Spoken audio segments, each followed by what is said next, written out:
Thank you so much for joining us today. I say us, Toddy is here with me, but she's just not on camera. So it's not me and my multiple personalities here. So I wanted to kind of update everyone on a little bit of a change. So we were doing the lives on Monday, Wednesday, Friday at 11. And I think we made an executive decision to do the lives just Monday at 11. So this will be the first week that we'll start the Monday at 11. And then you're still going to get awesome content from us. I want to make sure to address some of the needs of agents and just make sure that I'm available. So we made the executive decision to go to live Mondays at 11. So anyway, I'll get right to it. So a lot of you know I like to talk about some of the books that I'm reading. I'm a big fan of personal development and just making sure that we can be the best version of ourselves. And right now I'm reading a book called The Miracle Morning by Hal Elrod. And I don't know, has anyone read the book or has anyone heard of it before? Please message in the comments. I'd love to hear your experience with it as well. But this book kind of took me by storm. I know the book says to not say that you're not a morning person, but typically I'm not a morning person. I struggle in the mornings and I always feel like I'm rushed and it's stressful in the mornings for me, and I never feel like I'm in the right state of mind. So a colleague of mine recommended this book to me, and so I picked it up. I did the Audible and started listening to it. And just this guy's story, Hal Elrod, his story is pretty awesome. I felt like I could relate to it because I feel like he's about the same age as I am, and he had a lot of similar experiences. Like he was a Cutco sales rep right out of college. I was a Cutco sales rep right out of college. He had a really bad car accident around that same time, and I had a really bad car accident around that same time. Not nearly as bad as his. His was definitely more severe, but there were just different parts of his story that I could definitely relate to. But a little bit about the book that I really am trying to take to heart, and it's always a work in progress, as everybody knows. But he has these things called the lifesavers, and I have my little notes here to make sure that I can get it right for you. And we'll put the SAVERS is an acronym, and it's SAVERS, and each one of those letters stands for something that you can do in the morning to make sure that you are at your optimal level of alertness and functionality, and just make sure that you are the best version of yourself.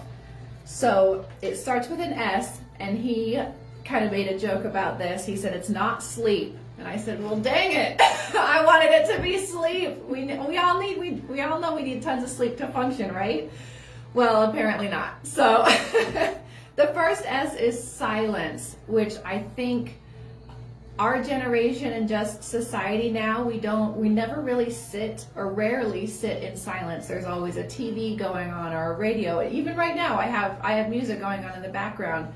But when was the last time that you actually sat in silence and just thought, even for 5 minutes, without something else, like not thinking about anything in particular, just thinking, just whatever thoughts come to your mind, you just say, thank you for coming in, and then you escort them out and just sit in silence with yourself.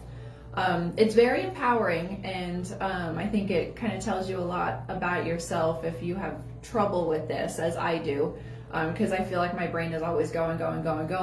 So I almost feel like I'm wasting time if my brain isn't going, which is something that I need to kind of work on and, center myself more with that silence. So the next one is A is for affirmations.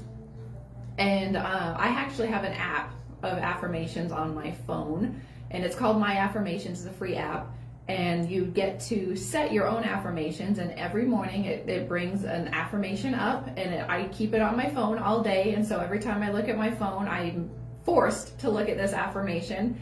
And I can honestly say that it has helped my mental state, just being more positive, or we all have our own issues that we're working with. So just the items, like sometimes I feel like I would say guilty if I'm too successful. I don't know if that makes sense a lot, but I have trouble accepting that. So I have to kind of push forward with that and make sure that I'm always the best version of myself, so I can be the best version of the brokerage, so I can be the best help to my agents, and that kind of all comes in together. So anyway, the V in Savers is visualization. And I come from an athletic background, so actually visualization isn't new to me. I would have dreams. I remember in high school I'd have dreams where I'd wake myself up because I just took the biggest swing ever and I just hit a home run in my dreams. And you have that jerking. You're like, oh my gosh, okay. But there's truth to it, because then when you're in that situation in the game, it's not a new situation. You've already been there. You've already been there several times in your dreams. So it kind of takes the pressure off a little bit and allows you to perform at your optimal level without letting all the extras get in there, because you've been there. You've done this before. I'm a huge fan of visualization. Exercise. Not a huge fan of exercise. I'm a huge fan of sitting and visualizing myself exercising.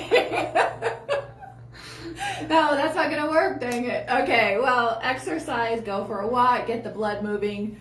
He's a big fan of doing it in the morning, and I love the feeling of exercising in the morning, and I love how I feel after I do it, and I'm always glad I do it, but every single morning it is a struggle to get myself up and out of bed to actually do it.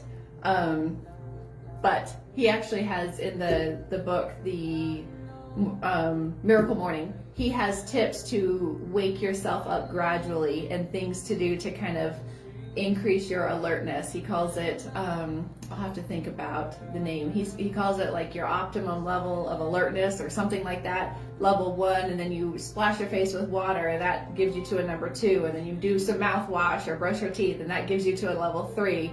And so by the time you're actually to the exercise, you're fully awake and you're ready to do it. So he has these little tips to kind of get yourself up in the morning so you're at the right state of mind. Because if you just try to roll out of bed and exercise, forget about it. It's not going to happen. It's not going to, once you try to get on the treadmill or the outside or stretching, you'll gradually wake yourself up. But let's see, the R is for reading. And reading, listening, audible, I feel like those are all in the same, just things that interest you. It doesn't have to be personal development. It could be mysteries or comedies or whatever intrigues your mind. I'm just a huge fan of always learning and evolving and getting new information in your brain. It's always a good thing. And the last, but certainly not least, is scribing and journaling your day. I actually have a good friend of mine who I went to high school with, and he keeps a journal for every single day. He writes in his journal just things that he did. If he goes on vacation, he continues to journal every single day, and he's got lines of books of these beautiful journals that he's kept throughout his life. And I just thought, well, shoot, I should have been doing that, because that would have been cool to look back and actually read the thoughts of where you were at that stage in your life. And I think the journaling helps too, of when you're moving towards something or you're moving towards a goal. Sometimes we don't realize how far we've come before we look up and we think, oh, look how far I have to go, but we don't actually look back and say, well, look how far I've come. And looking at the journals, I think, really helps with that, and just getting your feelings and your state of mind out there too, because I think looking back, you can see things about yourself that maybe you didn't see in the moment. So, Lifesavers, Miracle Morning by Hal Elrod. I highly, highly recommend this book. Tell me your experiences with it. It's very popular. This is not a new book, so I'm sure some of you have heard of it or implement it in your life. So I'd love to hear your stories with it and how it's affected your life too. So I will see you live next Monday at 11.